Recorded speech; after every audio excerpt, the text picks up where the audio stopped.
Baik, perkenalkan nama saya Francisca Angeli Tefbana dengan NIM 1903 mahasiswa semester 6 kelas C. Di video kali ini saya akan membahas mengenai riset kualitatif Asia dalam pariwisata.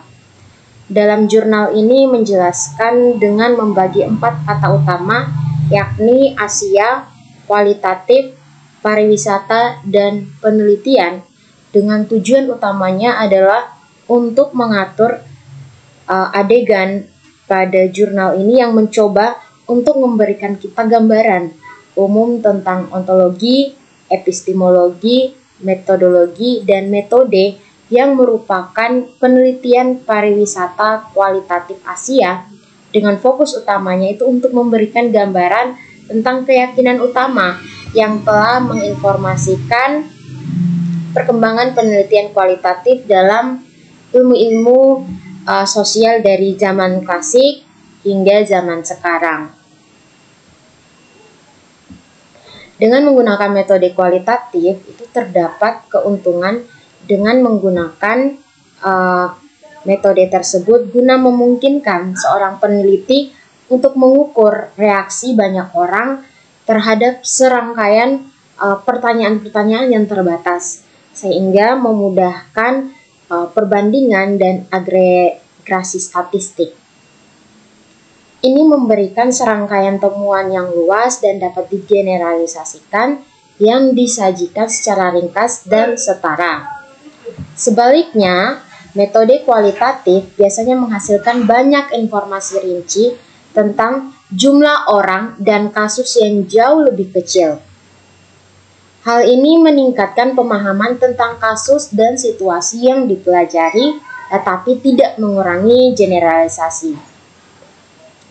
Sebelumnya, penelitian kualitatif itu dianggap sebagai sebuah prinsip dasar dari dogma-dogma yang tidak diperlukan atau tidak dapat dipersoalkan. Hanya ketika seorang peneliti mulai melakukan penelitiannya sendiri dan mengerjakan kursus atau mengerjakan penelitian terkait dengan penelitian kualitatif itu, peneliti kemudian akan menyadari bahwa adanya kompleksitas dari penelitian yang menggunakan metode kualitatif. Secara historis, cara kualitatif itu melakukan penelitian yang sudah ada sejak zaman klasik, yang memang dari beberapa karya sastra yang dihasilkan oleh filsuf-filsuf dan penulis Yunani dan Romawi itu seperti Aristoteles, Plato, Caesar, yang mewakili bentuk etnografi primordial, ya. Di De Bello Glacico, misalnya Gaius Julius Caesar itu melaporkan dan menganalisis narasi yang menarik tentang perang Gallia yang bahkan mencakup momen reflektivitas peneliti. Dengan pecahnya Kekaisaran Roma dan pada awal abad pertengahan itu sekitar 500 atau 1500 Masehi di Eropa, sebagian dari pengetahuan yang dihasilkan itu pada zaman klasik hilang. Pada zaman klasik itu hilang atau tertahan oleh kepercayaan agama dan tahayul. Hanya dengan munculnya Renaissance dan proyek pencerahan, pengetahuan itu kemudian direorganisasi di sekitar perspektif yang kurang teokratis dan lebih antroposentris. Didorong oleh moto Homo faber spies fortune atau manusia adalah arsitek nasibnya sendiri. Jadi manusia itu adalah orang yang menentukan nasibnya sendiri. Pengetahuan modern itu mulai mengambil bentuk yang lebih sekuler dan mulai dipahami sebagai sesuatu yang kurang beruntung pada kekuatan metafisik. Didorong oleh revolusi ilmiah, tatanan kausal alam, dan peranan sains dalam menentukan hukum alam menjadi prinsip yang mengkristal bagi para sarjana. Determinisme, rasionalisme, dan sekularisme itu membuka jalan bagi pembentukan pemikiran positivis. Seperangkat keyakinan yang sejak abad ke-18 telah mempengaruhi produksi pengetahuan dan asumsi, epistemologi penciptaan pengetahuan. Mengikuti ide-ide filsuf Prancis Auguste Comte, positivisme adalah sebuah ideologi yang menganggap fenomena sosial sebagai hukum yang diatur oleh prinsip sebab akibat. Jadi ada sebab pasti ada akibat, ataupun akibat yang terjadi pasti memiliki sebab. Yang terpenting karena positivisme itu menyusun tatanan kausal masyarakat. Ia mendukung gagasan bahwa fenomena sosial itu dapat didekati kemudian diselidiki secara ilmiah melalui teknik yang serupa dengan cara yang digunakan untuk mempelajari fenomena alam. Yang penting, prinsip positivisme telah mempengaruhi cara melakukan penelitian kualitatif dari abad ke-18 hingga saat ini. Mungkin salah satu analisis historis yang paling menarik dan terperinci dari penelitian kualitatif yang ada literatur saat ini adalah yang disediakan Norman Denzin Giovanna Lincoln. Menurut Denzin dan Lincoln, pada awal abad ke-20 selama 2 periode atau momen pertama mereka disebut sebagai periode tradisional, yaitu pada tahun 1900 sampai 1950, dan modernis atau zaman keemasan tahun 1950 sampai 1970.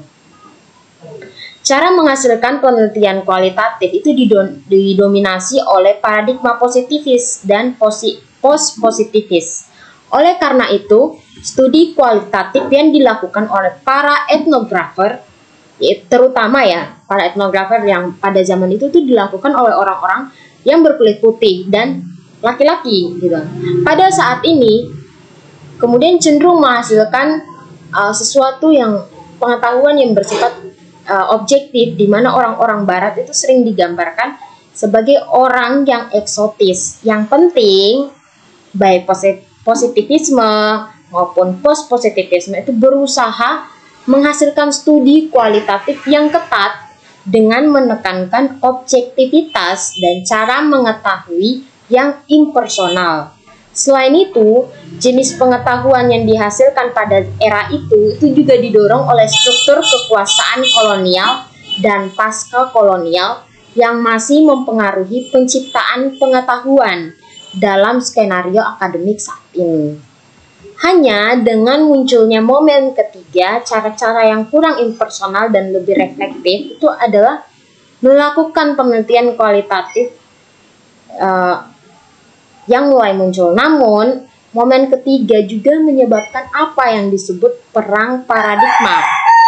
Periode di mana perdebatan antara cendekiawan positivis dan anti-positivis menjadi lebih jelas sehingga menyebabkan perang akademis antara pendukung dengan penentang positivisme.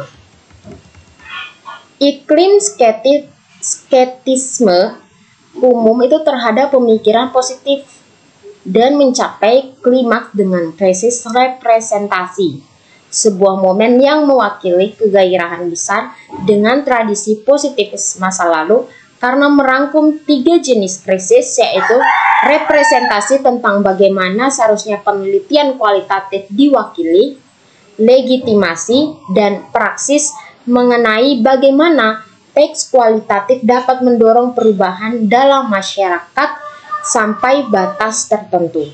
Semua momen setelah periode ini harus menghadapi krisis dan berjuang untuk masuk akal bagi mereka.